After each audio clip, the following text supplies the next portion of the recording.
Welcome to my channel leisure line. ఇదిగోండి ఈరోజు నేను చూపించేస్తున్నాను ఒకటి స్పెషల్గా చేసిన కారం పొడి.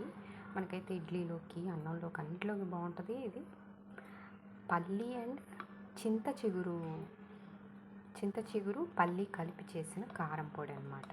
మనం జనరల్గా చింతపండు వేసుకుంటాం, దాని బదులుగా చింత చిగురు వచ్చే కాలంలో దాన్ని కొంచెం కడిగేసి వాటర్ లేకుండా ఆరబెట్టి లైట్గా అలా అలా ఫ్రై చేసేసుకొని మిగిలినంతా పల్లీలు, నువ్వులు, పచ్చిశనగపప్పు, మినపగుళ్ళు, కొంచెం మెంతులు, తర్వాత జీలకర్ర, చిన్నులపాయలు ఇవన్నీ ఒకదాని తర్వాత అన్నీ డ్రై రోస్ట్ చేసుకొని ముందు అవన్నీ దినుసులన్నీ మిక్సీ పట్టేసుకొని దాని తర్వాత కారం పొడి, ఈ చింత చిగురు అనేది కలిపి చక్కగా ఇలా గ్రైండ్ చేసుకోండి పొడి పొడిగా.